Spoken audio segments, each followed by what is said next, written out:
The views expressed on this Turnbuckle Tabloid live stream or Turnbuckle Tabloid podcast episode do not reflect the views, thoughts, or opinions of the Rageworks brand, including the Rageworks podcast network, Rageworks content partners, advertisers, and affiliates.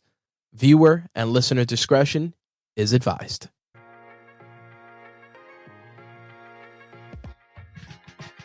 Hey, you. Yeah, you, the listener. In case you haven't heard, because I've been basically saying it for the past few weeks, we just started a new network. Yeah, New York Wrestle Media. It's a whole virtual experience visually for all those connected in the world of wrestling, pop culture, live stream video games. Oh, it's happening. And it's not only me doing it. Yeah. Got a few cohorts who jumped in the mix. Covering subject matters as history, indie wrestling, news of the day, pop culture, and like I mentioned, video games. I know, me too. I'm excited. Make sure you check us out on YouTube, Twitch, and on TikTok for New York Wrestle Media. Follow, subscribe, like, be a part of the vibe of all things connected with New York Wrestle Media.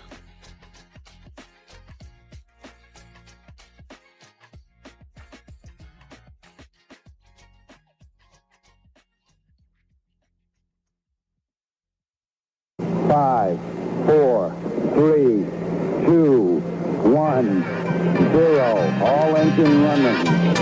Liftoff.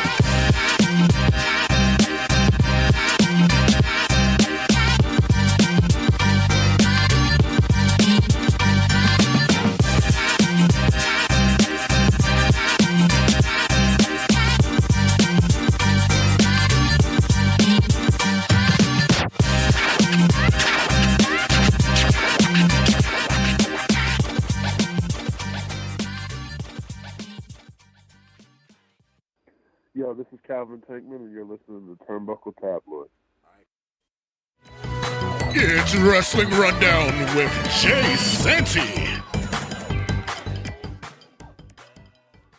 Live from New York, it's Turnbuckle Tabloid.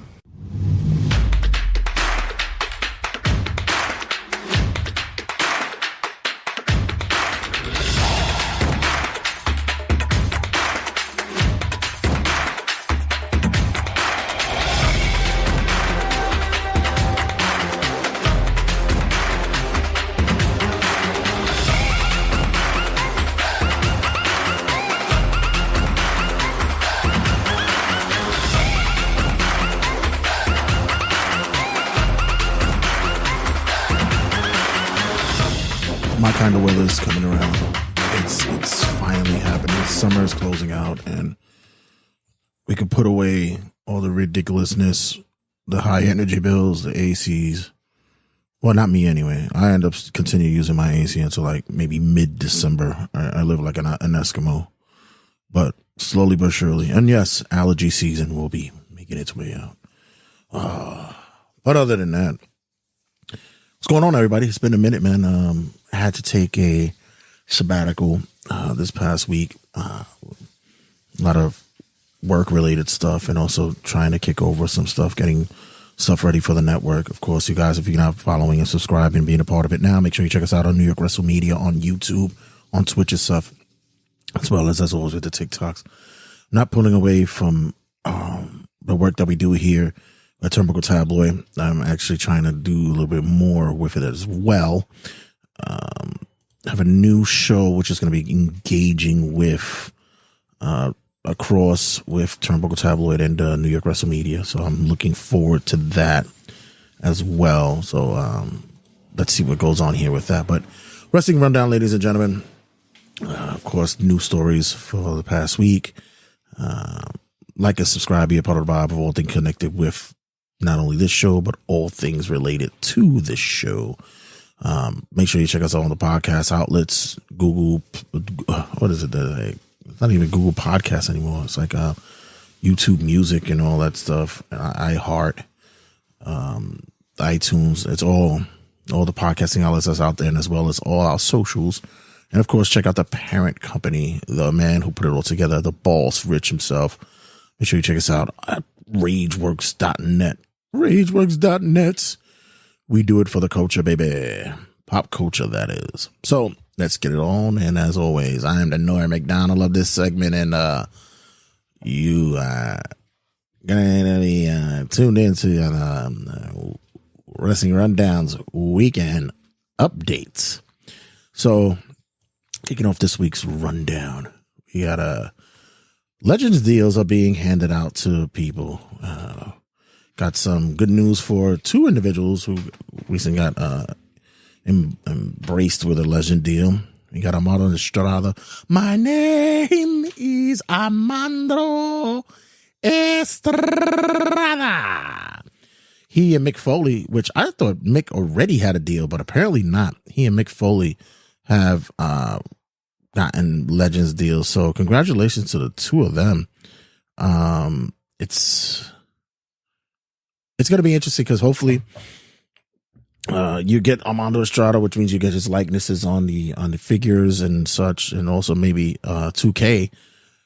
And I would have loved to have him in the 2K game so I can have him as the manager of the new Bloodline. That'd be dope as shit. And as for Mick has always been there. I just didn't know that he didn't have a Legends deal. I was like, really? Well, looks like he has one now. So that's interesting. This is interesting, Nicole. But other than that, man, I'm looking forward to see how that kicks off. Good job.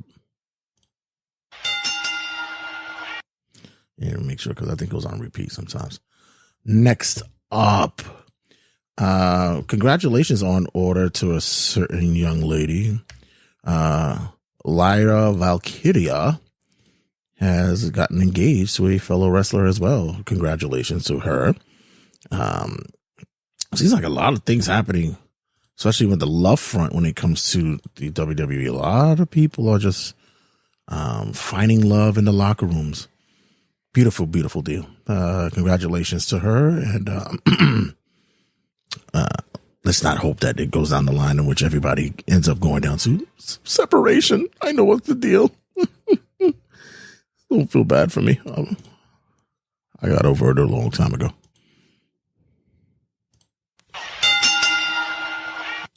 Next up, Jesse the Body Ventura. He's another one that just got a Legends deal.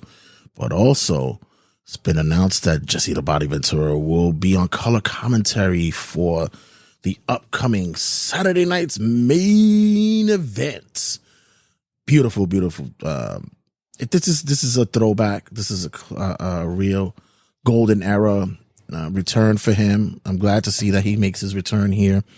I believe the Saturday night's main event announcement the debut is for December 14th, if I'm not mistaken. And hopefully it has the pageantry that it did years ago when I was a kid, when I was watching it. They tried to roll it out again years later, but it didn't have the same kind of finesse as or the look as the other ones did the previous years. So I'm hoping that this time around we still get that. We get that modern day shooting, which I'll talk about in a second about what's happening with WWE and the way that things are getting shot, but also still have the glamour that it was for previous shows in the past. Especially when I remember like those classic moments, like with Honky Tonk Man, Hogan, Macho Man. It was like you just knew that even though it was pre-recorded and we didn't have the internet at that time, you just knew that it was going to be something big happening on that event. Like I said, one of my classic moments was Hogan versus Orndorff in a steel cage match in which they both their feet hit the floor at the same time, and there was a big debate on who was it, because that was for the title. So let's just see if they still could bring back that magic. Next up, what did I just choose? Because sometimes I'll just be going off the cuff and just grabbing stuff. Yes, the AEW TV deal. So apparently the rumor mill is not confirmed as of yet, but it seems as though AEW will be landing their TV deal. Looks as though that the deal is looking at to be upwards around 170 mil. I think they might have got the shaft when it came to them. They might have gotten lowballed, but who am I to say? Listen, those are big deal. Those are big deal money. So I have nothing in that arena. One day this podcast could be sold off for that much. But yeah, we gotta see how it plays out. So far, it looks as though that with the deal, they'll be able to stream pay-per-views on Max, and as well as be able to have an offshoot show on Fox. There was rumors and talks that there's going to be a show titled Shockwave. He's so classic. Like, it's just so old school with him. I'm not mad at it though. It sounds like a wrestling terminology, but AEW Shockwave on Fox Sports. And it looks like, with that being said, there might be scrapping Rampage. So that'll be interesting down the line as well. But I think that it is what it is. There's no details yet on how many years it's for, but the way that the show has been going, investors and the parent companies involved must be happy with what's been going on. So, kudos to them. Like I said, let's get that money and let's get these wrestlers some places to work, man. Definitely. Next up, when you're a one-man show, you just end up like, I have no producers. I have nothing here. Nothing. So, Shawn Hernandez, one half of LAX from TNA, has been accused of sexual misconduct. Now, I have to say that I follow him on Facebook, and before these allegations were flying around, there was a discussion between he and a certain individual from a promotion who were, I guess they had a disagreement about the school in which Hernandez is part of, and their students. There was one even talking about the way that they filling up arenas is by bringing in Hernandez's students to make it seem as though that the audience for TNA and such was bigger than it should be, or something like that. It sounded like a very catty thing. And when Hernandez started lobbing off his commentary on said person, I'm going to give this Brandon Oliver, that's when they were trying to pull out receipts to say that Hernandez has been very uncomplimentary when it comes to female talent and such. So we should see how that plays out, because that is real shaky, really, really shaky. Not a good look, especially on that mode. So yeah. Plus, that's a big man. You don't want him coming on your ass. He might break something off.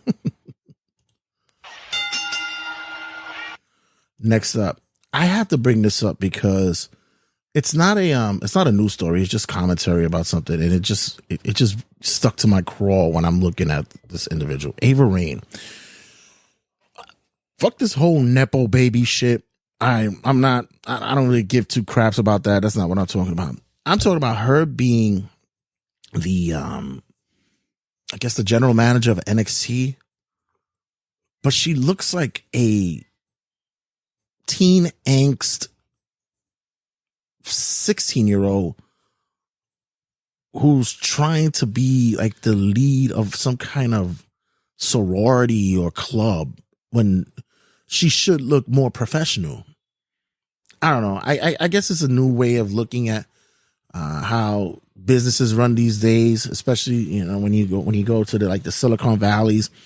They don't really walk around with business suits. They look Birkenstocks or the nurse shoes and those shits.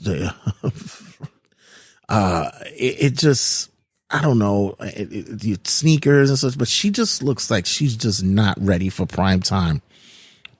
It kind of threw me off a bit when I was looking at her. I was like, what? Oh, okay.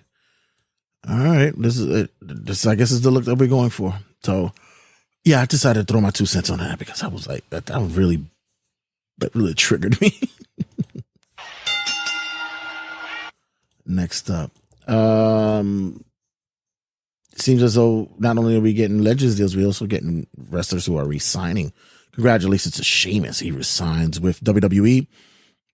And it's a good look. It's a very good look. It seems like this young man, well, not young man, he's about a couple of years younger than me, but still young man, whatever, who's been with the company. I believe they said it's almost 15 years. Wow, that's crazy. Looks as though that he is going to be a long tenured WWE wrestler and might retire there as well. So far, he's still in great shape. I know when he came back from injury, a lot of guys were like, oh my God, look at Sheamus. He looked like he spent too much time at McDonald's. No, but look how fast he got that body back in the shape. He wasn't playing. He knew what he was doing. So we could all go down the line with title runs that he's had. We're all sitting there hoping that he gets that one title so that he can get his Grand Slam. And he's another guy that's going to be one of those down the line that's going to be a Hall of Famer. So congratulations on him and his new contract. And speaking of those who are re-signing with companies and those who are saying, yeah, I'm out of this place. Miro looks as though he's done in his access for his release with AEW. Who didn't see this coming? I mean, honestly, let's be for real, right? Reports are stating that Miro has asked for his release. He's waiting for the higher ups to give him the clearance. I believe his contract is up towards the end of the year, but is asking for freedom now. And I'm not upset. I'm not mad at him. You know, sometimes I always say you always think the grass is greener, but at the same time, I also have a feeling that he knows that WWE might be looking to get him back. So I feel bad because they could have done a lot more with him in AEW, but you know, besides putting him in such silly storylines and such, the best thing that he had for him was the Redeemer, and they didn't capitalize on it. And that's fucked up. They should have done more with him. But other than that, we'll see down the line what it looks like for Miro and where he lands after he leaves AEW. Man, next up, I'm breezing through these. Make sure you stick around for the rest of the show. We have our boy returns. Hank's Happy Hour returns. He's got a lot on the table, and you get to feel the love that this gentleman has for wrestling, man. And he has a lot to say about the landscape of what's going on these days, but we'll get to that later. Seems as though SmackDown will be going for 3 hours starting January. After the announcement was made that Raw will be going to 2 hours starting October, and towards the end of their contract for December with USA. It was a short-term contract due in part to the Netflix not kicking over starting their deal with WWE until January of 2025. And I believe what was going down was they pushed them to 2 hours because they wanted to launch their own shows on that block. So with WWE making a compromise, with USA making a compromise with Raw saying okay, with WWE saying, hey, we'll retain you for the last 3 months, but we just got to cut you down for 2 hours because we still got shows we want to debut. WWE agreed with it, but that opened the door for SmackDown to go 3 hours in January. Now the talk is that it might not be for a long time. This might be in a limited time frame, maybe to get the sense, gain the sense of whether or not they can still hold an audience for 3 hours. Maybe it's the fact that Rampage may be getting an exit as well. That's why they'll give it the 3 hours. They have some insider notes on that. And maybe they just want to get, because Fridays is usually family fun night. But maybe SmackDown going 3 hours could, be a part of that family fun night for people. So we shall see. Also with the Netflix deal, it's saying that they'll be going to 3 hours on Netflix, on there as well for Raw. So that's a good thing. I know a lot of people don't like the 3 hours. Me, it doesn't bother me. It doesn't give a shit. Like, you got so much talent on there. You got to display it. And my whole thing is like, honestly, stop giving me so many vignettes. I get it. Stop giving me so many in-ring promos. I get it. But at the end of the day, we need to see more wrestling, and that's exactly what fans want. Yeah. Next up. Congratulations to Samoa Joe. He's killing it so far. He's on Twisted Metal on Peacock. He plays Sweet Tooth, and now he has landed a gig on Like a Dragon, the Yakuza series game. Gotta play that game. I have to start. I heard that game is so great. I played the Yakuza games, but I haven't finished them yet, and I'm trying to go through and finish them. But I heard that Like a Dragon is very more hands-on, easy to play pickup experience. And I want to get a look at and see how that rolls, especially with Samoa Joe in it. That's gonna be fun to look. And I already saw the screenshot of what he looks like in it, and I think it's fucking hilarious. I think he looks spot on to to what he looks to him. So congratulations to him. And Joe, if you want to, finish your deal with AEW and maybe you want to come back to WWE, I think they'll be happy to have you back. Just between me and you, I'm not saying anything. I'm not saying that it's any rush, but I think they'll take you back with open arms. I think so. Right. And finally,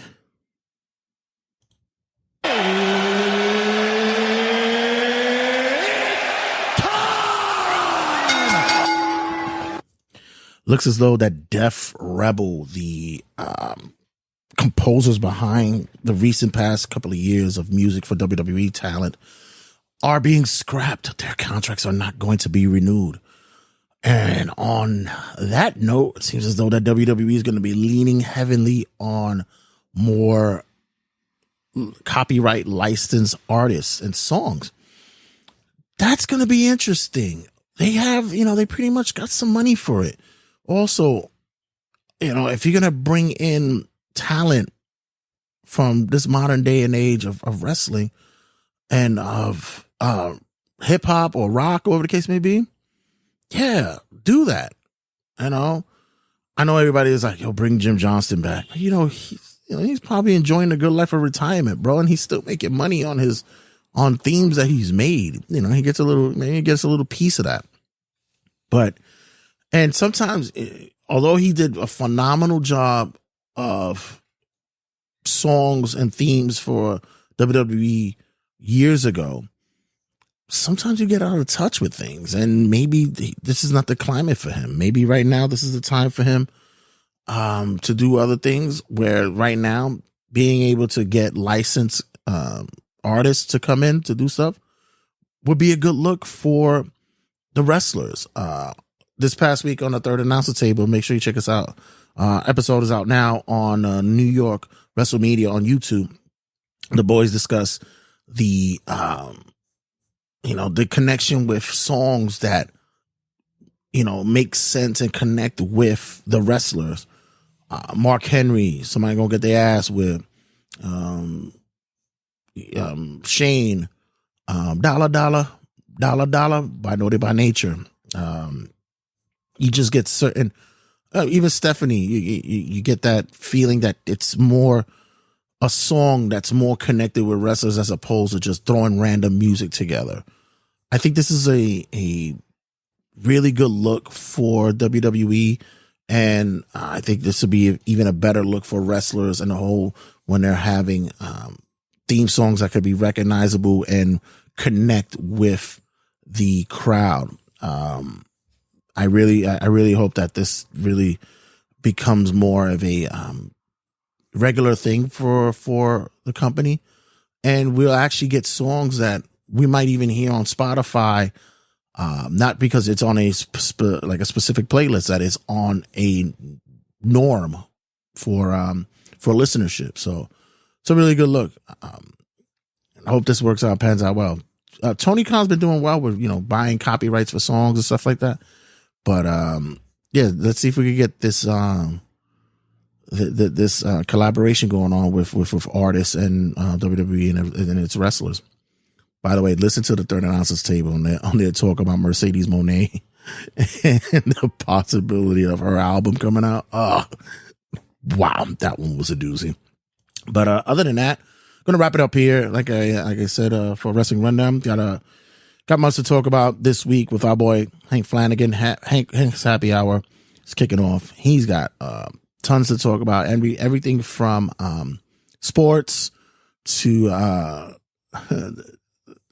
legacy wrestlers, to also his thoughts about where will he be in the next 5 years and what's going to be coming down the line for him. So it's something that you guys could relate to, and also kick back, relax. Even though he's sober, shout out to him and his sobriety. But you could drop back and have a drink or two and listen to Hank and his thoughts about today's climate and such. So as always, guys, don't go anywhere. Stick around. Got much to talk about, and check you guys in a. This is Jim Russell from Choke Radio, and you're listening to Turnbuckle Tabloid.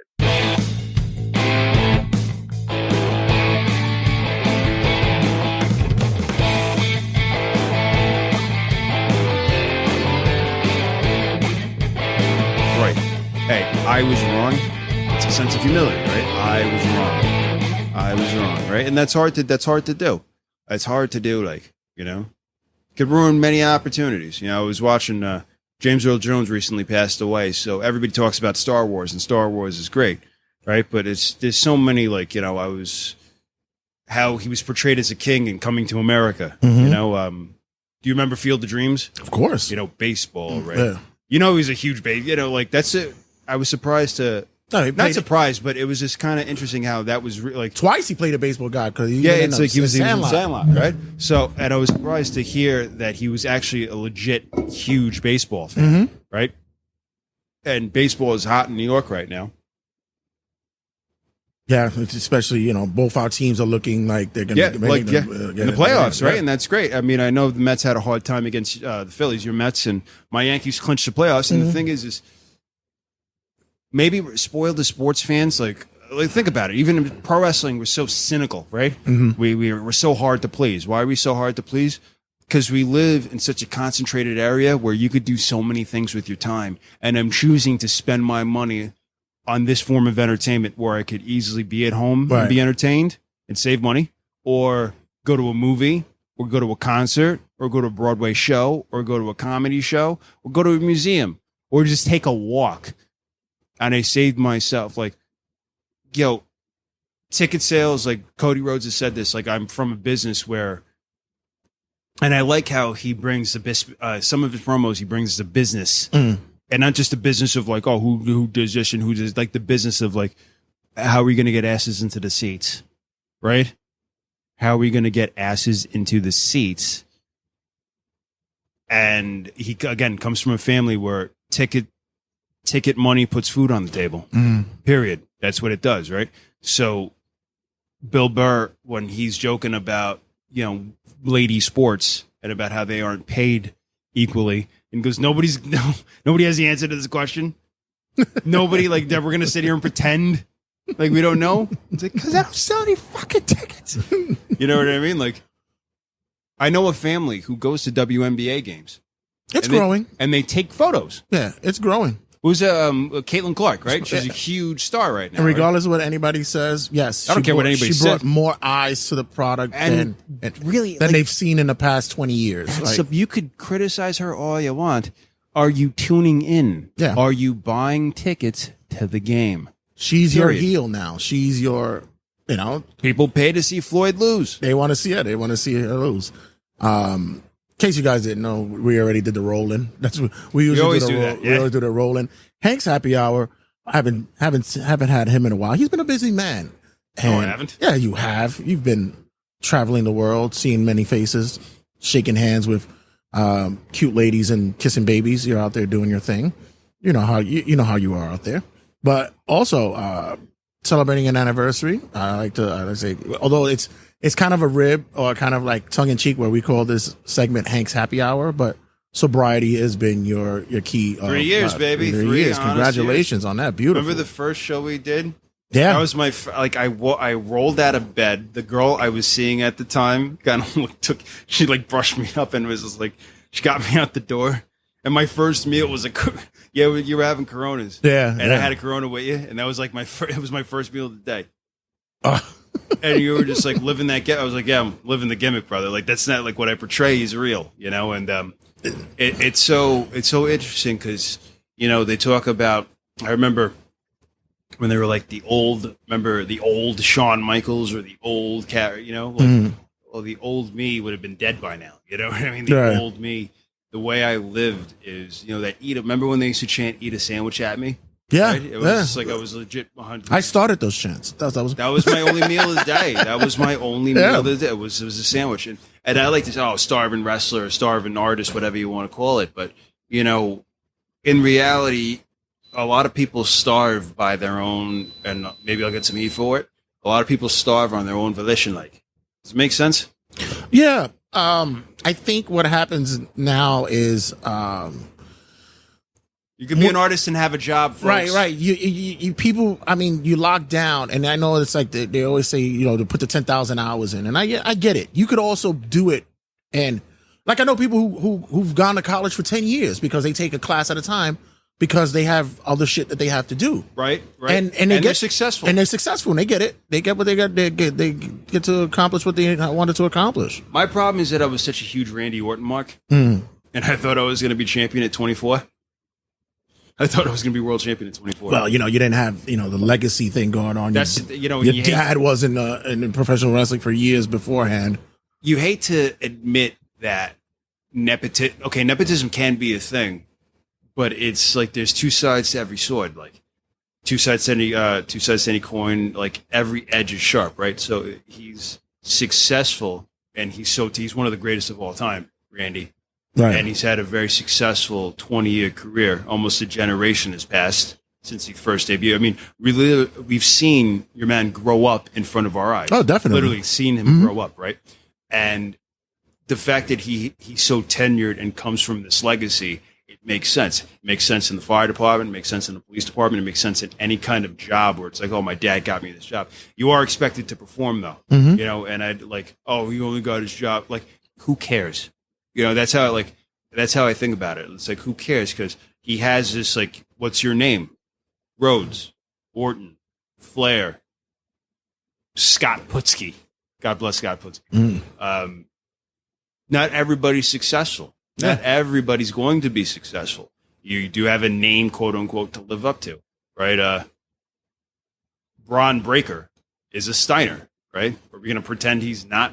We're not going to pretend he's not a Steiner. He wants to be his own guy, and I get it, but it's just like, you know, Braun Breaker's a cool name. Yeah, I like the idea of Braun Breaker. I was really looking forward to Spike Steiner. I was actually looking forward to that. That one was gonna actually be kind of cool to rock with, but yeah, and it's grown. Braun has grown on me. Exactly, well, and that's actually his name. His name is Bronson. Yeah, that's his real Bronson name. Steiner. Yeah, I remember listening to a story on Kevin Nash's podcast where isn't it great? Yeah, I love those guys. And he talks about Braun Breaker, and he's like, he shows his wife, Braun on NXT, and she's like, is that Bronson? And he's like, yeah, he's a worker now. He's in the game now. And she's like, little Bronson? Yeah. She's like, wow. And he's like, yeah. He was a child, right? Yeah. And that's how life, like. He goes, I remember him and my son would you know, they would play around, and, you know, now you see him and he's like this. They're men. Yeah. They're well, men. His son passed away, but. God rest his soul. Yeah. But yeah, they're grown, and he's like, yeah, he's gonna be like big dog in the next couple of years. They got him lined up. That's the thing, and it's just like, because pro wrestling is such a non-linear comic book. where you could go back and like I love looking at. I saw Bret Hart, and it's just like Bret Hart's an old man now. Yeah, you know, like Bret Hart's an old man, and it's cool. It's cool to see because in this kind of, he said that a lot of his contemporaries and friends weren't around anymore. So he said it's good to see Triple H. It's good to see Shawn Michaels, who's forever tied with Bret Hart. Right. You know, Bret Hart and Shawn. It's the greatest.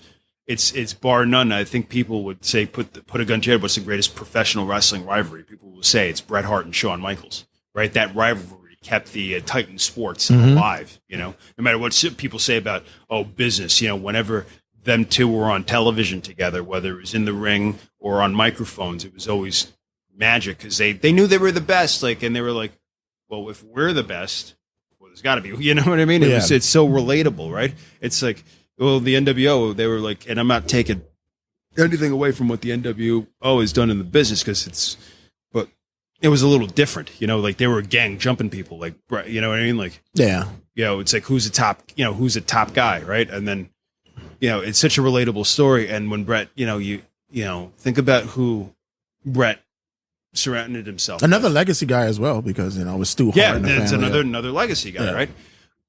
You know, you look at, if you go back to Raw 97, like, I'm sorry, the Hart Foundation, in my opinion, destroys the NWO. You know, and there's only one guy left. You know what I mean? And I hope he lives I hope he lives to be in a wheelchair. You know what I mean? Like, I want him to live so long, like, because he's Bret the Hitman Hart. You know, where we rely on him, him, Shawn Michaels, Triple H, Undertaker, who has a great podcast.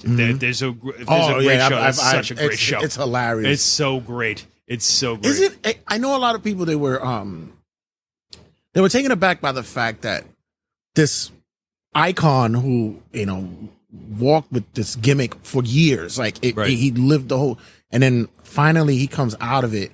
You never thought that he would be that guy that sits back on the chair to actually have these conversations and open up about the business. And I was like, yeah, because that's when you're supposed to fucking do it. Yeah. You're supposed to do it when you're gone. Yeah. I really loathe, like Jericho's podcast, because no, I love the Jericho's podcast. I'm not a fan when Really? he opens up too much behind the doors. But the thing Because is, you're still in it. You're still in the game. Well, that's not his fault. When somebody told me one time, and this is when I was getting in, when I was living the gimmick, right? When I was really living it, how someone said, when you pull back the curtain, you can't pull it back anymore. Well, it's like what they say, you can't put the toothpaste back in the tooth. So, yeah, it's but once you're open, that gives, like, do you really know? Do you really know? Like, yeah, but you know who? You know, I was enjoying his before he cut it short. Was Dax Hardwood, where he kept the fade. Like, he says, I don't want to, you know, tell too much. I don't want to say this and this and that. Yeah, there's something like there's still something, a there's mystique to it. a need to know basis, Right. Right. And the thing is you can't work anybody more than wrestlers, right? You know, it's all right. You know, it's okay. Like, it was hard for me to admit, like, oh man, I got work sometimes. You know, it's easiest to work me. I've been in wrestling since I was 15 But years don't you old. like that though when you get work? Oh, I love it. Yeah. I love it.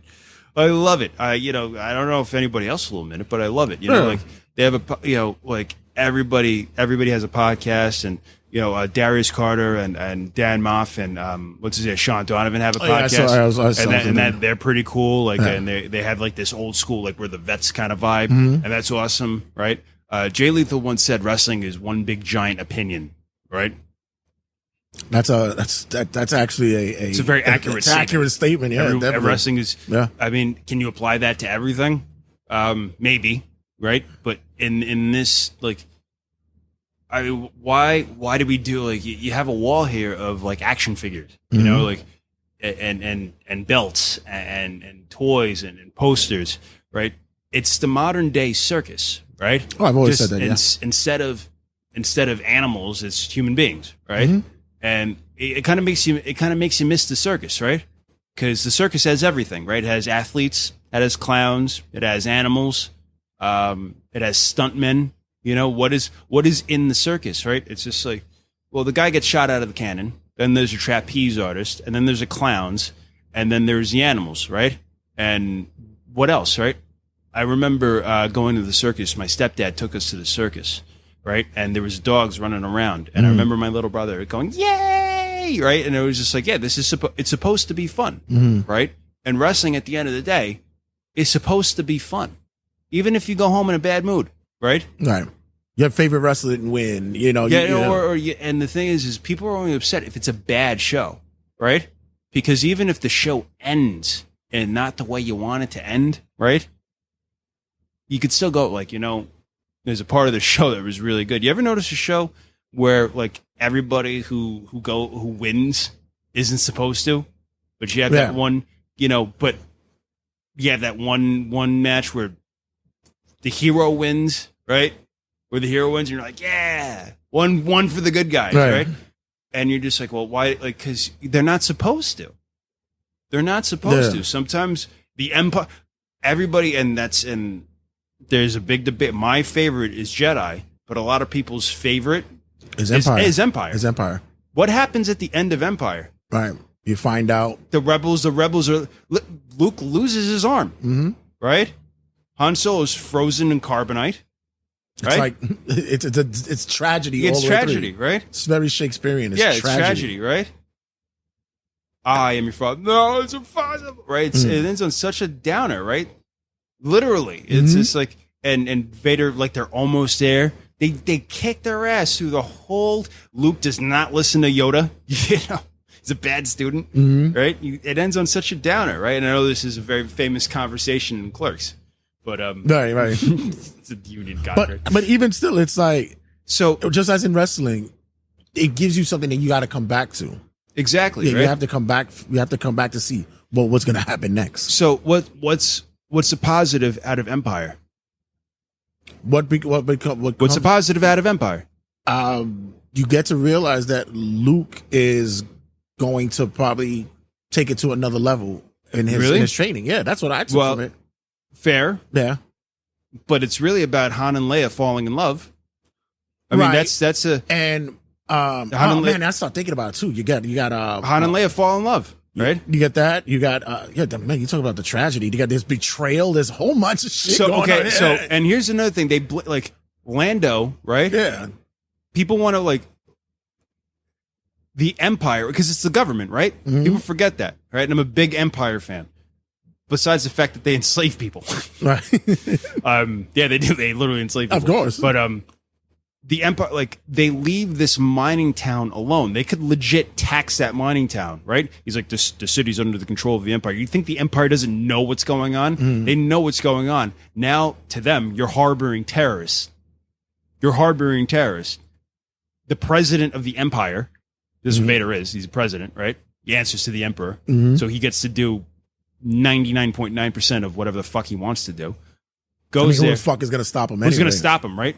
He goes there, like he tells Lando that. He goes, that wasn't a part of the deal. He's like, I'm altering it. Pray that I don't alter it any further. Speaking of James Earl Jones, he's like, yo, I'm like, what are you going to do? I'm altering it. I choke people with my mind, bro. Like, what are you doing? Right? and that's again everybody's favorite. He's like, I'm altering her in terms of our agreement. Pray that I don't any further. Just says it right to his face. You know what I mean? Like, take him to my show. I don't know what he's gonna do with Leia and Chewie. By the way, like, what is he gonna do with them? Maybe he's gonna what is he? Well, I guess it's to lure Luke out of whatever hiding. Yeah, he's right. in, That's what we are. Right, and it's just like, yeah, I'm not only I'm taking them hostage. Like, well, to them it'd be prisoner. I'm taking them prisoner. Right. They're fugitives. They're legit fugitives. Like, to them, to the like, if you think about it, right? The rebels are the heroes, but the Empire is the government, right? So to the government, these people are bad, and it's all perspective, right? So, like they say in Goodfellas, like Jimmy's the type of guy who cheered for the bad guys in the movie. Now let's look at heels in professional wrestling who were always right? Jericho. Speaking of him, and Shawn Michaels is my favorite, and Jericho's on also my Mount Rushmore as well. Is right the entire time. Shawn Michaels lies to him. And then when he calls him out on it, and he's just like, no, I'm not hurt, kicks him in the face, and does his Chippendale dance over him. And people are like, yay!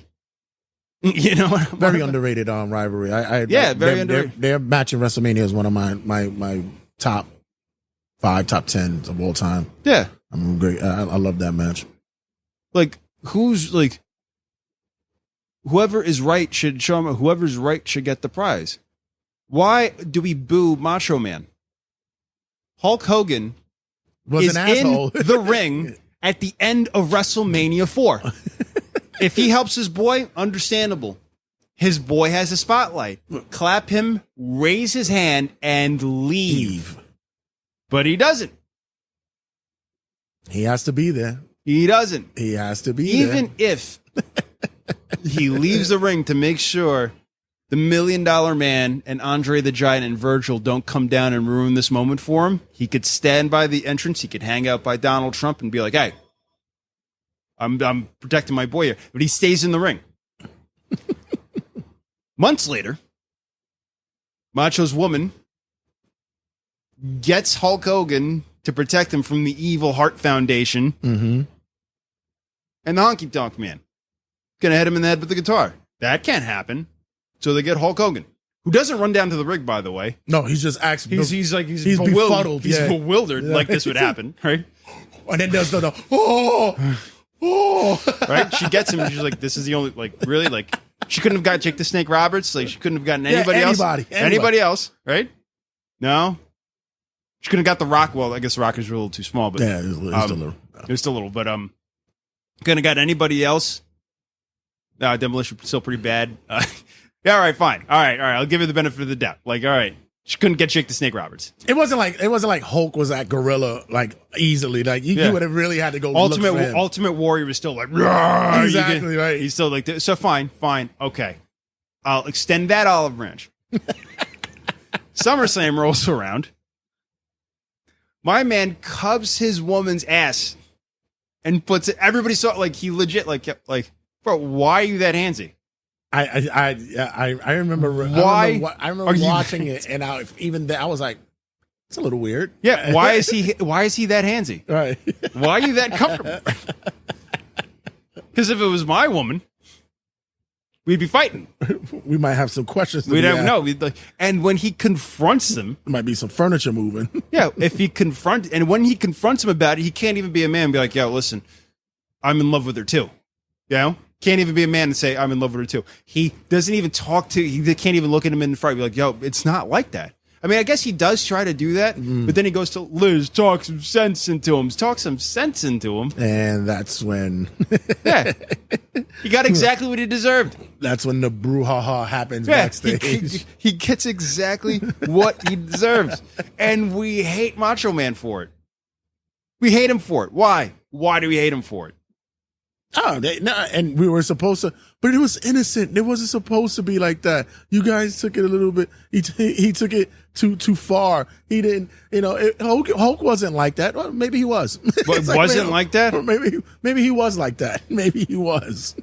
With a beautiful woman like that, I don't know. I've heard some things. Yeah. The story is old as time. And who is the bad guy in that? Who is bad in that entire scenario? Well, it's funny that you mentioned it because I know you watch the product these days, and they're kind of also alluding with that with the Kevin Owens storyline, which I know the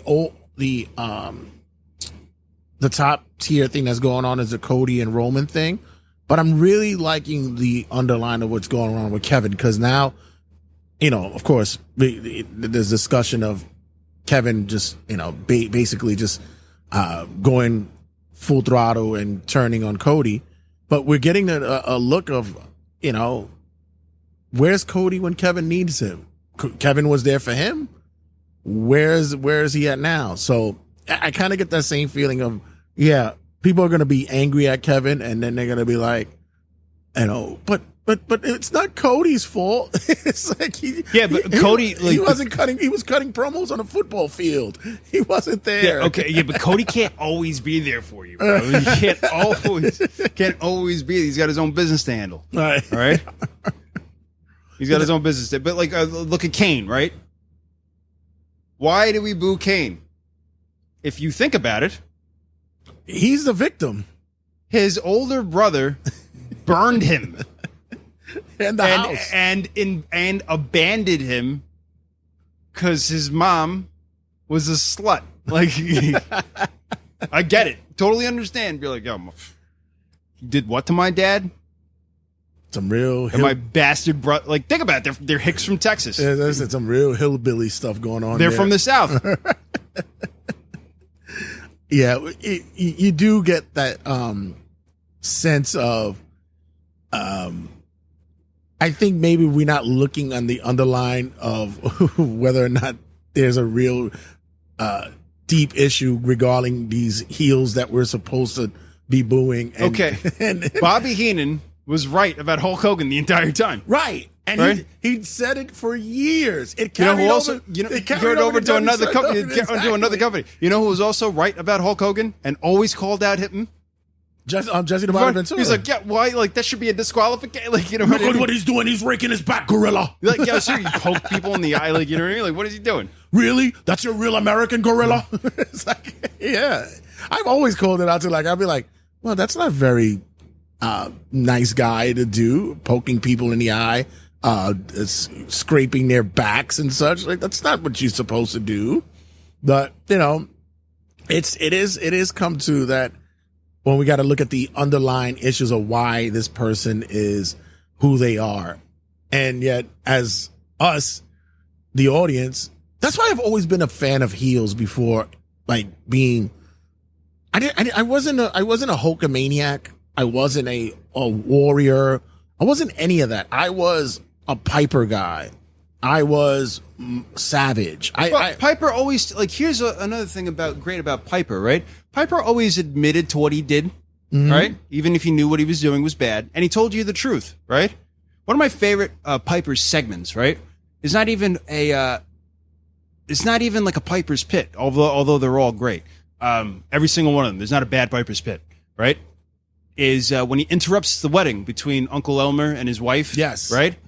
And he goes, there's no room here for a pig farmer to be marrying anybody during a wrestling match. Like, you know, and he's right. Like, I paid to watch wrestling. Why am I invited to somebody's wedding? You know what I mean? It's like, I didn't pay to watch this. Like, I'm a paying customer. And if there's somebody that's going to fucking ruin a wedding, yeah, it would be him. Well, that's the thing. And it's just like, listen, if they advertised the wedding, maybe I wouldn't want to spend my money on a ticket to go see the show. Why are they doing this? And Roddy's like, yeah, like, he's right. Right? And then the next week they come out and complain to him. Hillbilly Jim and all his buddies, his hick buddies, come out and complain to Roddy Piper, right?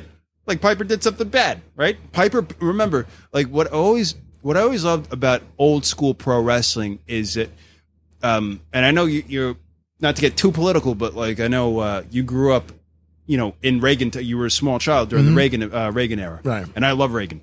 My whole 80s was nothing but. I love Reagan. I can't wait to see the movie. I thought you were going to say, you can't wait for him to come back. I was going to say, well, you know. I don't think you'd smell very good. And so he's people are interrupting. He's like, I'm paying for this microphone. And I used to think, like, if somebody's cutting a promo in the ring, they must have paid for that time, right? I got to pay for the time, right? It's the same thing in boxing, right? You know, main events are main event. You got to be skilled, but it's also like there's money being circulated somewhere, right? I'm paying for this interview time. I remember back in the day when people were cutting backstage promos and you'd hear the next wrestler go into the ring. I used to think that was awesome, right? Right. I remember when Sid, God rest his soul, we'll talk about Sid in a second, was going to work, you know, going to wrestle Shawn Michaels in Madison Square Garden. Promos by both men were amazing. You kicked me right in my face, mistake or not. He was like, what are you going to do this Sunday when, you know, what you got that chin sport? I get hit from anywhere. And, you know, you're going down. We're Wrestling Federation. Said if I'm going to be respect out of you. And while in the background, it sounds so badass because Austin's music is playing and Shawn is just like, you know, he's still the Heartbreak Kid, but it's just like, yo, Heartbreak Kid's kind of, when he wants to be, he could be a real badass, right? And it just seems so cool and real, right? Where, you know, and when I make television one day, I want to have, like, you know, back in the 80s when you had like a serious, like, where a wrestler was like looking into the camera instead of, you know, it's just the promo style is a little different now. and that's okay, and that's cool. Yeah, I think they're looking for that more sports orientated feel. Yeah, but like sideline pro wrestling's a little different, Yeah. right? It's just like if I'm looking to fight, like I fight in the ring. Outside the ring, it's an assault. Right. Right. That's how I think of it. It's like outside the ring, this is an assault, right? I'd get arrested if I was doing this. Inside the squared circle and maybe 5-10 feet outside of it, even if I'm fighting in the crowd, as long as I'm engaging in who I'm fighting, it's not assault. We have to pay, like, there are rules in professional wrestling. They're, and they have to be followed. Otherwise, like, why do anything? People, we know what a fair fight is, right? What is a fair fight? Even if you see a guy like Dominic Mysterio who wrestles Damian Priest in the main event, we know Dom's why don't we like him, right? There's many reasons why we don't like him or why we loved it. Okay, we don't dislike him. Actually, we all, like, as fans, we all like Dominic. We love to hate him. We love to hate him. There's Right. a world of difference. Yeah. Why do we love to hate him? Well, he's a nepotism hire, right? Right. He doesn't quote unquote look like a wrestler, right? We hate to hear him talk. We feel like he has nothing of value to say, right? And hot chicks seem to love him, right? Hot chicks seem to love him, right? So he's easy to hate, right? I love Dominic. I think he's the best heel in the entire business right now. He's great, right? And he started out, quote unquote, not good, right? And he's not a good wrestler. He's riding on the coattails of his dad, like any nepotism hire would. Would you? Because a lot of people, and that's the thing, a lot of people, like, why we love to hate him, because we want to be him. Right. Really, ideally, it's just like, yeah, I wish my dad was a famous wrestler, and I got to, like, even Michael Cole, when he's just like, Dominic's complaining about how he got a BMW when he was 16. You know what I mean? Like, and think about it, it's just like, man, I was taking the Q54. I was taking the Q54 until I was like 25, bro. Actually, until I was like 30. That's when I brought my first car. One of the greatest things he did was he said he gave this whole lamenting Father's Day tribute on social media. And at the end, he says, "I miss you, Eddie." And it's so great. It's so bad. Yeah, that's why we let you see. And that's the whole crux of the thing. This is supposed to be fun. Right? And speaking of fun, I'm going to go get another Gatorade. Sure. And I'll sit there and do a plug. So, Turnbuckle Tabloid, ladies and gentlemen. Also, make sure you check us out at the new network. The Network. New York Wrestle Media, guys. Yeah, I'm doing a commercial. I'm running an ad, bro. I got to run an ad. So make sure you check us out on New York Wrestle Media on YouTube as well as on Twitch. And not only are we doing our shows such as History and Headlocks, Third Announcer's Table. We didn't buy a ticket for this. Much, much more. We're also live streaming. We're going to be gaming on there soon enough. As soon as I can start getting more of the gaming aspect on the computer working properly, I'm going to be running it back. Gen Z kids tell me how to do that? No, it's fine. I pretty much am okay with what's going on. That's what you get for running a commercial during my fucking but segment. What happens is, who told you to get up and get a Gatorade? Like, I could have gotten it for you, but then I would have. So, guys, make sure you check us out at New York Wrestle Media on the YouTube. Like, subscribe, be a part of the vibe there on the YouTubes and New York Wrestle Media. So, back to Hank's Happy Hour and thanks. So what's your thought of the landscape going on right now with the four-headed monster in wrestling now? Because for years we only saw one industry take over the market when it comes to wrestling, but now we're looking at WWE, AEW, NXT, and now TNA is making their way back into the race again. So my trainers from TNA, right? Mm-hmm. And TNA needs to be subsidized by a larger company, unfortunately. Right? Mm-hmm. It just needs to, right? That's why when there's multiple companies, wrestlers need more. You can't have wrestling without wrestlers, right? And it's just not. We saw so there are scholars who study baseball, right? It's America's pastime. There's the scholars who study football, right? Mm-hmm. In a different way, though. Like they're studying the history of baseball and why players are good during certain areas, like steroids in baseball, concussions in football. With pro wrestling, you have to market in dollars. Unfortunately, when you study it in dollars, and in unfortunately deaths. That's how you study pro wrestling: dollars and deaths. right? Yeah, that's So- pretty much what Yeah. everybody seems to associate with wrestling these days. Yeah, passing away early. Like, why? I don't know. Well, I know why. Like, in fact, that like when scholars in universities study why pro wrestlers die early, it's something it's just something to keep an eye on. We'll get into it in a second. But there's a four-headed monster, right? That's a good thing. It's not a monster, it's a good thing, and I'll tell you why, right? So when WCW went out of business, right? A lot of people did not have work. Right. And they worked harder to keep their spots, right? And when you saw two major wrestling stars die, one in a particularly gruesome fashion, took people with him,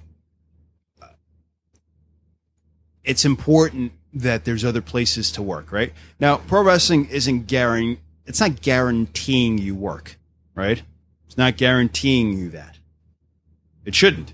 Nobody should guarantee you. You should work hard and earn your spot. Right. Everything should be earned.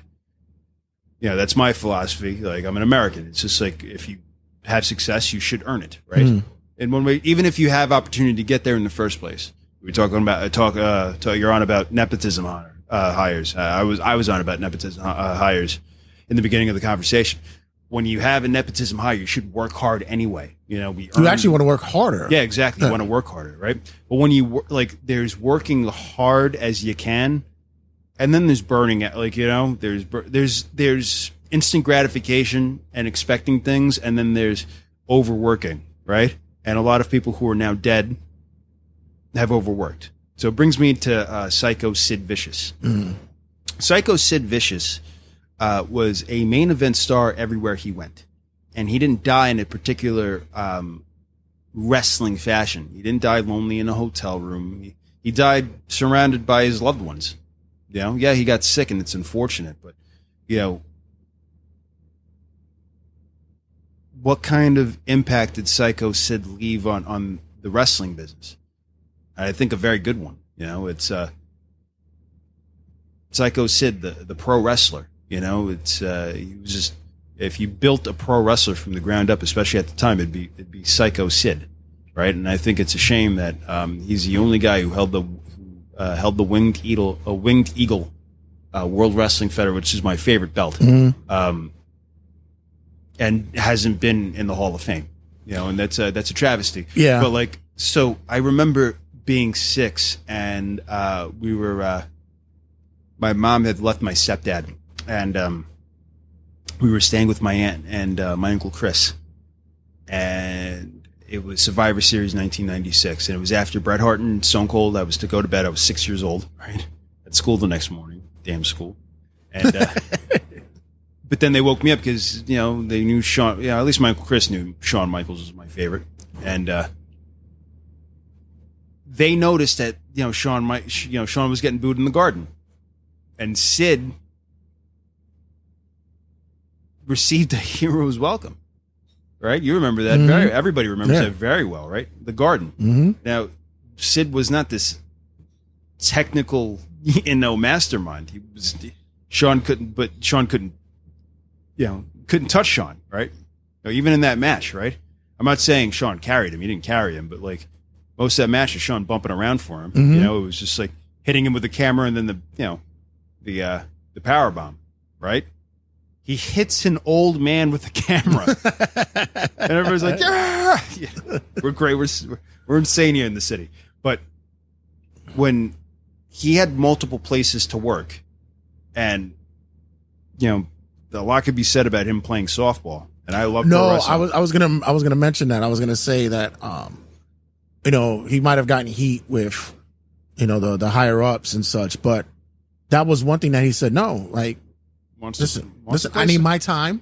Yeah, that's softball, my time. Softball is my passion. It's I my enjoy time, it. right? And don't book me for anything. And if you guys don't like it, don't worry about it. It's fine. I'll find some place to go. That's okay. Look at him. Right. Of course he'll find some place to go. It's right? It's fine. And I always admire that. I always found it funny when people would bring it up, and I was like, good. That's a guy who was confident in saying that I'm good with what it is. Take it or leave it. I love the business, but I need my time, and that's my family time. To his credit, he was just like, I didn't love the business the way other people did. I love the business. Right. Me. Mm-hmm. I grew up, but in loving pro. I mean, again, been in wrestling since I was 15 years of age. Mm-hmm. I'll never not be in wrestling, right? Even if I take long break, you know what I mean? If I have to. So why I did that, and people were just like, why? It's just like, because knowing who I am and I would have been a wrestling statistic, mm-hmm. right? And I know we know people who have let go of the grass. Right.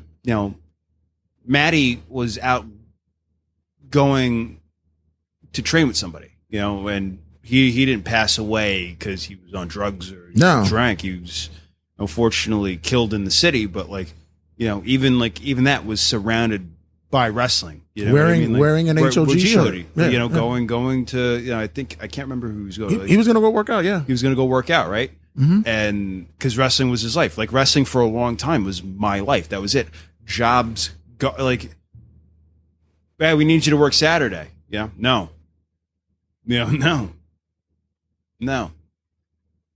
But nobody, and we spoke about this on another show when we were talking about relationships in pro wrestling, which I think at the time I asked you to delete, and I'm glad don't delete it because it was the truth. And it's the truth. It's all right. It's the truth. Really? You know what I mean? And that's one particular situation, but that could be a situation for many people, right? And yeah, nobody has to support your dream. Nobody has to do that. No, exactly. Nobody has to do that, right? And comedy, wrestling, sports, because people need to eat. And we live in a world right now where we could, follow our dreams. We still got monkey brains. We still have, and I'm a religious guy, and I'm saying this. We still have our Neanderthal brains where we're just like, hunt, eat, hunt, eat, reproduce, hunt, eat, reproduce, hunt, eat, reproduce. Woman, man, hunt, eat, reproduce, right? Club, food, right? So, how do you obtain that stuff? I put on funny-looking pantyhose and I pretend to fight people, and that's what it is, and people are like, that's just, but no, it's not. I love what I do, right? Always loved I would trade anything, almost anything for that 20 minutes that you get in between those ropes or a microphone in my hand. And I had so much fun. I remember Nikki Heat. Remember him? Oh, yeah. Yeah. It was 10 years. Shout out to Nikki, man. So it was 10 years since we had our program. 10 years. And we were I don't care what anybody says, we were the hottest thing on that show. Yeah. The hottest thing on that show at the time, right? Mm-hmm. It was Story, and you were just like, yo, fair play to you for working with Nick. And you were saying that 10 years ago. I was like, you don't understand how good Nick is. Yeah. You don't understand. And when we had that match, you're like, I get it now. You know what I mean? And fair play to you. And with that, and not to blow smoke up your ass, but you were a guy, and you're still that guy, and I know to this day that don't mind that. You'll embrace that role. That heat, that being able to not only take the boos and the hisses and the garbage being thrown, but also get in a ring with somebody and know that I'm going to make this person look really good.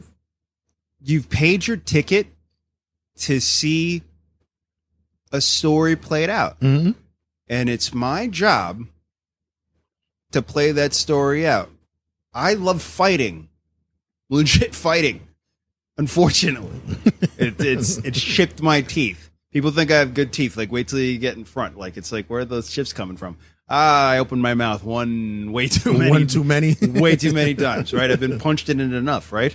I had to learn how to box. I had to learn how to wrestle. I had to. It wasn't my mouth was getting me into. It still sometimes gets me into trouble. I believe so. It's tapered off as I've gotten older, but. People I've always loved combat. Combat sport is my favorite, right? Which is surprising why I love baseball so much, right? You ever see a baseball? Baseball fights are great. Yeah, they've gotten better though, because early on, a lot of times they looked like they didn't know how to fight. They just were just running up on each other, just flailing arms going at it. And now, there's a little element there. Latinos, they pretty much are coming in and they pretty much knowing how to throw hands now. I don't know. Some of those 70s Yankee brawls, you know what I mean? Well, they're all just like everybody's just pouncing on each other. They're all half drunk. That too. That's what's going on there. I mean, like I said, my favorite of all time is the Robin Ventura Nolan Ryan fight. Nolan Ryan looks like he could fight. And he did it the right way because he stood on the mound. Yeah. Rather than going down to him. Why would I go down to I'm on a mound. And you coming up, and I got the precise. He did a wrestling hold. He put him in the headlock. And went and gave it to him. Yeah, exactly. Like Nolan. It's Nolan fucking Ryan. Exactly. Playing baseball here, man. Dirt's on my hand. It was still throwing fucking gas at fucking 48 years old and shit. Oh man, that's like what in a field where young men retire early. Always be very wary of the old man. Yeah, there's a reason why he's still around. Yeah, there's definitely a reason why he's still around. And I how do you say no, Terry? God rest the funkster. Yeah. No, Terry, don't go out there. And it's just like there is a reason why he's lasted this long. Did you see that Dory actually made one last appearance? Oh man, I think he's like, I think they said it's 7 decades he touched. When people okay, so God bless Ric Flair. I'm glad Ric Flair had his last one, right? I'm glad his last, please. Yes, please. Yes. Not because we don't love you, Rick. We do love you, but it's just like we want, maybe like that's the thing, and it's just like this. He's a national treasure, Ric Flair drip. You know what I mean? Everybody knows who he is. Yeah, you go a whole. It's not even a phrase. It's a sound. Right. A whole sound. What is it? An automatopoeia? An automatopoeia is attributed to him, Ric Flair. As soon as you say Ric Flair, a whole audience will go woo, right? Yeah, and someone chops someone and yeah, exactly. Yeah, what was his finishing move? Figure four, like the figure four, right? Just like sharpshooter, right? It's just like Bret Hart, right? And Bret Hart's a cross-bordered national treasure, right? Yeah. He's like Gretzky. It's just like everybody knows Gretzky, everybody knows Bret Hart, right? Everybody, right? But like you go to Canada, like he's like, come on, he's bigger than the president there, the prime minister over there. When he passes away, there'll be a state funeral for Bret Hart. There, you know what I mean? Like there'll be a Canadian flag dripped on his casket. Like he's so important to their culture, like that whole family, right? And it's as it should, right? Because here, like it's such an American pro wrestling is one of America's gifts to the world, along with like film and people think like because it's like we've made fighting a bigger spectacle than it needs to be. You know what I mean? Like, because fighting is brutal, right? You watched Edgar Berlanga versus Canelo Alvarez last week, right? Last week, yeah. I was like, took him to school. He was toying with him, but he's actually educating him as well. Yes. Yeah, he's toying with him, but he took him to school, right? And that's a brutal. Like boxing is still brutal, right? The ultimate fighting is brutal, right? It's a world sport because everybody understands fighting, which is why it's so easy to be there are people when I share with them that I've been in wrestling for so long, people will come up to me at a place and they're just like, oh, so my boyfriend or my husband is really into wrestling and I didn't like it at first and I really got into it. I was like, because wrestling is supposed to be a family show, right? Ideally, right? Have you ever, so Sally, who's now a senior in high school. Yeah, I know, right? It's crazy. Did you ever feel uncomfortable taking her to a wrestling match? No. Exactly. And ideally you shouldn't, right? Maybe at a point in time it would have been like, all right, this is maybe there were certain shows that I told her no, I won't be taking her because let's say like the deathmatch shit and all that. No. But even with the shows that we would go to, there was a sense of, I guess, class on how they did it. So the people, you said this to me and I never really thought about it. It was just like, I've always like kind of like, even if I went over the line, which I did often, I'd never veered too far away where you thought like he's doing like this is not in jest, or he feels this way in his heart, or like it's not in a way where you're leaning in a little bit too much. Not even a leaning in a little bit too much where this is just like, you know what I mean? This is just cheap. Yeah. You know what I mean? Like, this is just like, come on, dude. Like, you know what I mean? Like, you're better than that. I'm better than this. Right. You know what I mean? Like, you know, when there's something wrong when even like bad people are just like, you know, even roll their eyes. Like, yeah. You know, there's something like you're above this. So, for example, like, what was the lesson learned? You know, when I'm working Nikki Heat, what's the lesson there? Right. You know, wins, losses, great, right? It's a legit competition, right? We're supposed to believe that it is, right? It's a legit competition. What does this show you? You know what I mean? Like, because in real life, quote unquote, because life isn't really that real sometimes. You know, out here in the jungle, if you push anybody to their limit, they're going to fight back. Right. The human spirit does that, right? No matter what we think about strength, right? Because you could be physically strong, right? I mean, think about the Nazis, right? Nazis were very, very strong. They were so strong that they've took over half of Europe. Almost took over the world. Took over the world. And you had to have other strong people, yes, to fight them. But it's just like, what's in your heart, right? What's in the heart of a person? You know, because it comes down to basic humanity, right? You ever witness a fight and you can't help but respect the other person afterwards? Oh, right. We always talk about it's all the time, especially when we watch those Mickey Ward, Arturo Gatti fights and stuff like that. Yeah, it's like you can't help. Like, you know, I don't like him, but he fought fought so damn good. You know what I mean? Like, that's why a baby face in pro wrestling or a heel, especially, he's so good. We can't help but like him. You know, he's so annoying. We can't help but like him. Right? Instead of just trying too hard to be liked, you know, because at the end of the day, you know, why pro wrestling is so relatable, right? And why you need to have multiple avenues to watch this performance art and the sport, performance sport.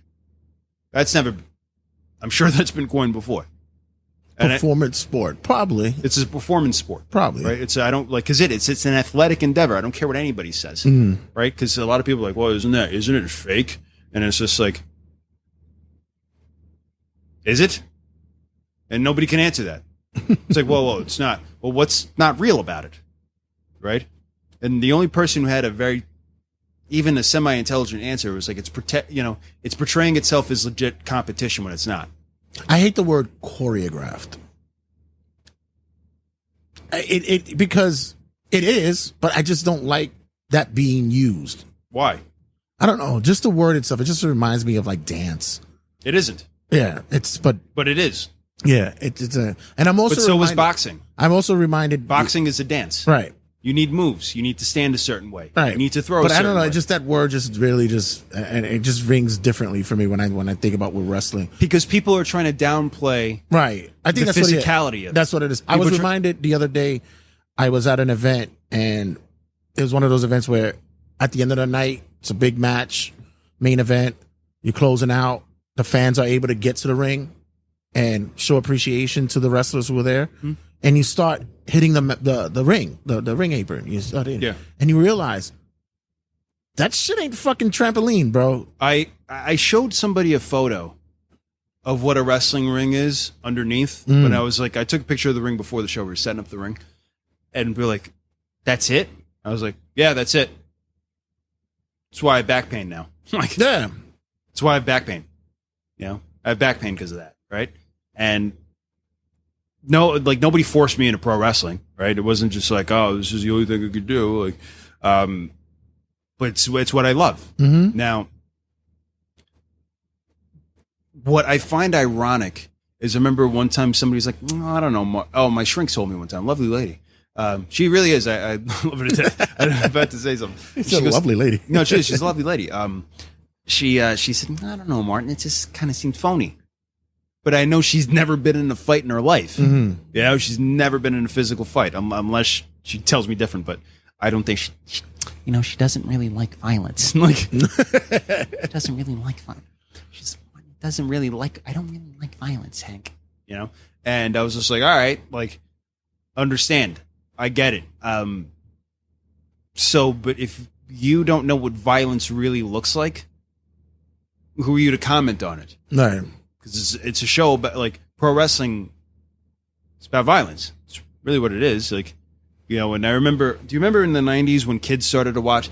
And here's another thing. Kids have always watched pro wrestling, but, like, pro wrestling in the 90s became a little more adult. Not mature. No. But adult, right? It was like adult content. Mm-hmm. And it's like, well, kids are watching. It's like sexual content and blah, blah, blah. And it was like the main thing, the violence. And it was like, pro wrestling's always been violent. It's always been violent. Right. You use violence to win, right? What you do. The DDT, right? You're driving someone's head into the floor. You know what I mean? Like the elbow drop, right? The pile driver. The pile driver. The elbow drop. The super kick. You're kicking somebody in the face. You're kicking somebody. Well, when you say it like that. Yeah, when you say it like that. But the sweet chin music sounds really nice, right? The sharpshooter, right? You're literally bending somebody like a pretzel. Legit, like, you know what I mean? It's like, how many of us has been in a figure for a leg lock and been like, this actually can hurt. This hurts. Yeah, this hurts. This hurts. Ow, my leg. Get off, Mom. Come get him. Mom, this hurts. Like, yeah, why does it, like, oh, wow. Like, no wonder it's like, oh, why is he screaming? It's like, go do that to somebody for, like, quote unquote, for real. For real. A lot of combat sports people are huge fans of pro wrestling. Why is it that athletes are huge fans of pro wrestling, but like the outside world doesn't seem to, like, quote unquote, get it? You see sports stars at the show all the time. Yeah. Athletes all the time. Like, yo, Shawn Michaels, Triple A, you know what I mean? Like, I was just watching a video of one of the New Orleans Saints. They were coming on a practice field and they're recording. The kid turns to him and he's like, yo, I don't know about you guys, but I believe in Joe Hendry. Like, it was just like mad random. Yeah, I believe in Joe Hendry. You know what I mean? Mad random and shit. And it's like, yeah, you're right that they all pop up for, hell, LeBron was at a Raw like years ago. Yeah, having a good time. Exactly. Having a great time, because when you go to LeBron and his kids like John Cena, right? Mm-hmm. It's like, hey, LeBron, who's your favorite? Oh, Macho Man Randy Savage. Like, he could say, mm-hmm. oh, Macho Man Randy Savage. Macho Man Randy. He will say straight in the face, ooh, yeah, and we'll do his voice. You know, it's like, hey, who's your favorite? Diamond Dallas Page. Who's your favorite? Oh, Dusty Rhodes, baby. Dusty Rhodes. And now his kid was like, who's your favorite? And it's like, Cody Rhodes. Mm-hmm. You know?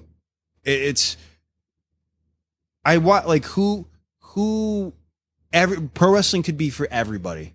And it often is for everybody. Just like sports is for everybody. I think what happened is with wrestling, it's always introduced. It's rarely that I ever come across a fan who said one day I was just switching channels and I started watching it. So my grandpa was watching. It was right. Sunday introduced. Sunday was Bugs Bunny. I wanted to watch Bugs Bunny. Mm-hmm. Right, who was an excellent pro wrestling heel. I love Bugs Bunny. If you look at it, he's dastardly. He's dastardly, right? And people like people were just like Bugs Bunny's non-binary, the pure protagonist. Yeah, and it's just like, Bugs Bunny's binary. He's non-binary. He's trans, right? And it was just like, in fact, no, I think he's just a kind of an asshole. Like, if you want to really put a label on something, he's like, nah, he's just you want kind a pronoun to put on it. Pronoun. He's kind of an asshole, right? And I love him, right? You know, there was a time where he goes to Scotland, right? And he's like, of course, he's like the Scottish guy, and with the big, like red fucking hair. Yeah, big red hair, right? Because back then everything was racist, and it was all about golf and shit. Yeah, it's golf, right? So Bugs Bunny cheats the whole time. He glues a golf ball, right, to the tee. And the Scottish guy, you know, he swings the club, right? He's got his 9, swings the club, the divot removes itself from the earth, and it's a hole in one. And Bugs Bunny goes, "Why you cheat? Why you like?"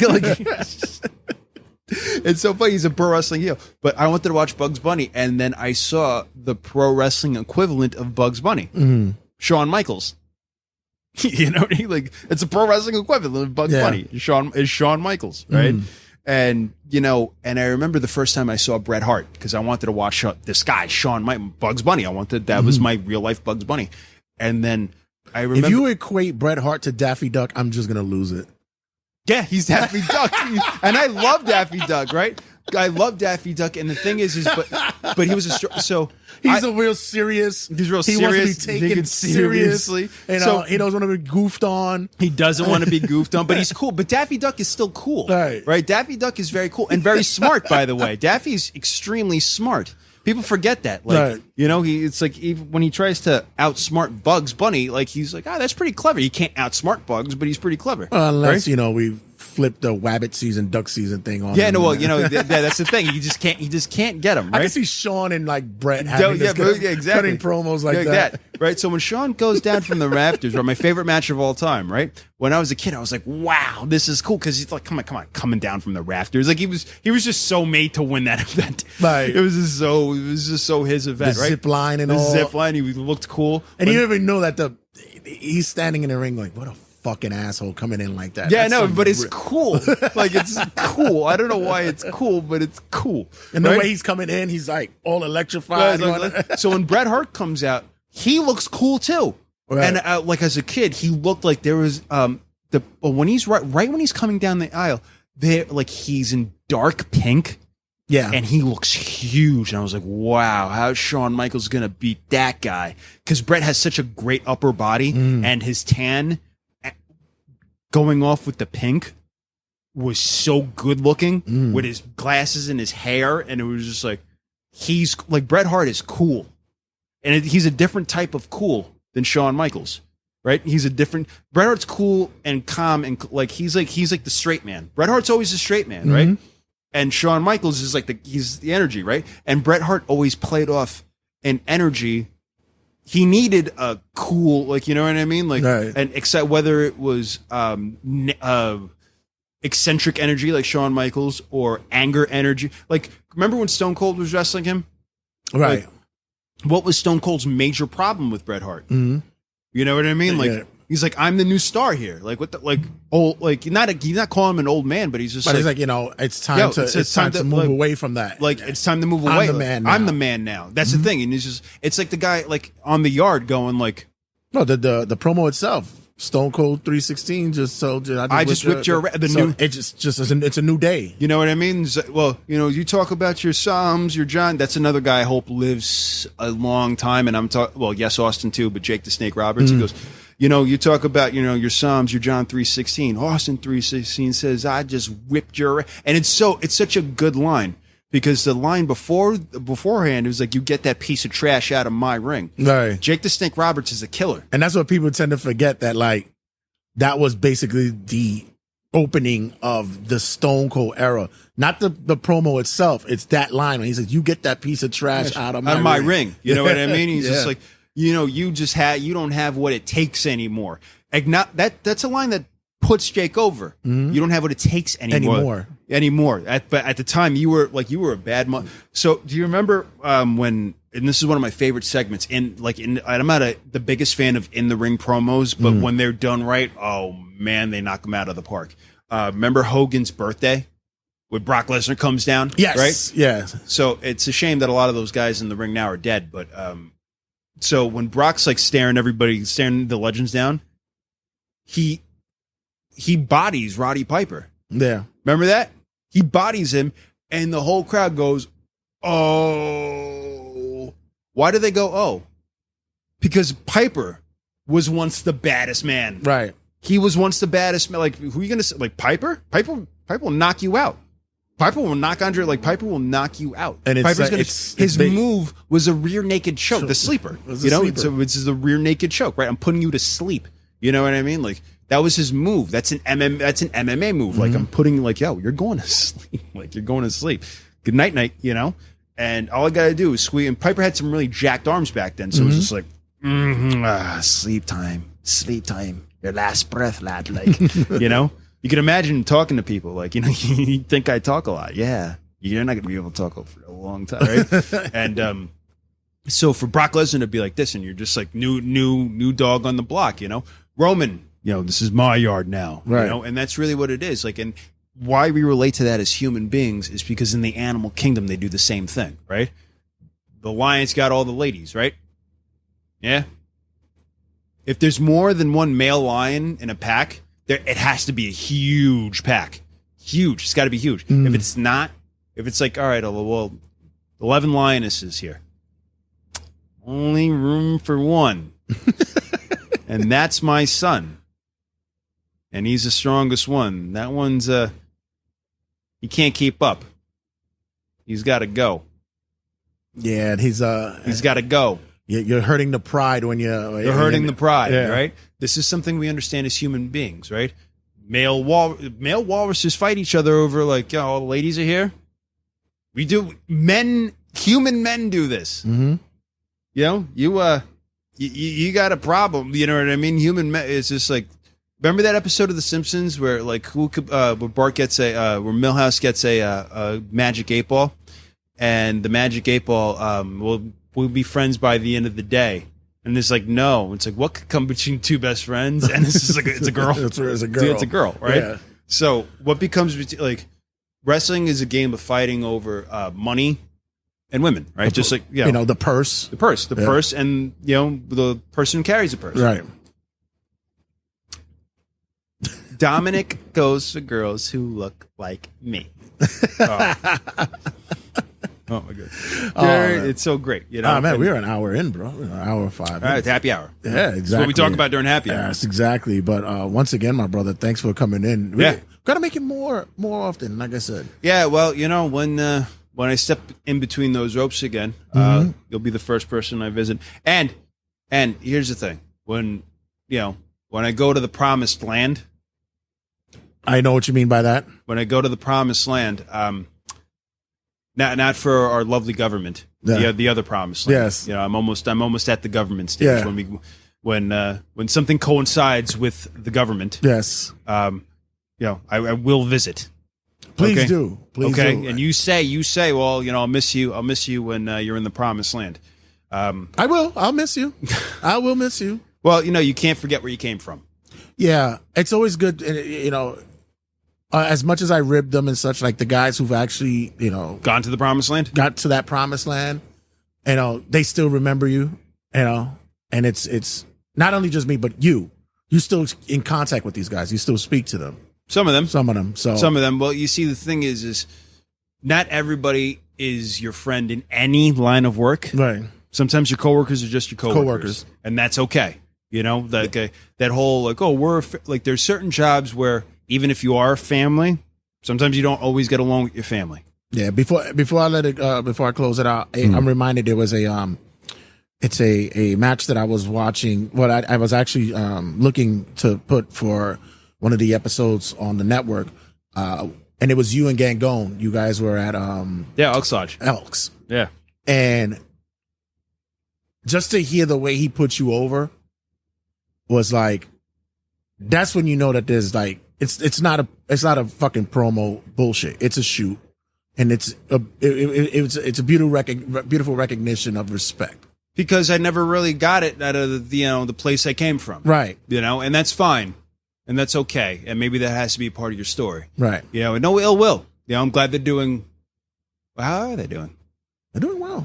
Good for them. You know, fair play to them. Yeah. You know, but even still, it's one day I will return there too. Yeah, and as well as you should. It's like, you know, you're the reason why the groundwork was there, and the man himself had mentioned, he brought up your name during an interview recently as well. So, no, and it wasn't nothing negative. It was like, he's happy to see that guys like you are still doing what you're doing, and that thankful that you guys were there to start it up.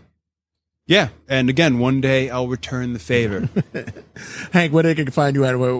What's good? Hank Flanagan, Hank Flanagan on Twitter. I don't even really use Twitter. So. Twitter. Twitter. Is it still? It's not even Twitter anymore. It's X. It's not even so good. Good Hank Flanagan. I'm on Instagram. Good Hank Flanagan on Instagram, and yeah, that's really it. All right.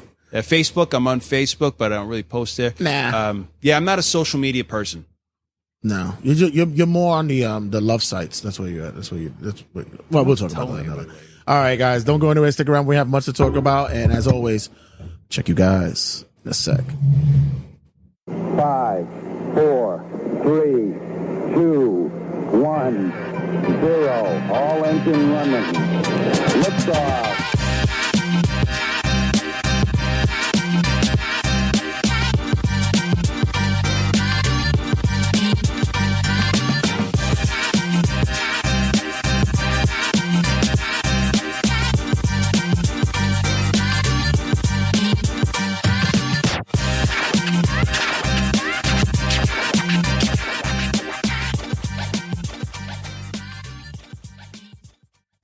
Turnbuckle Tabloid.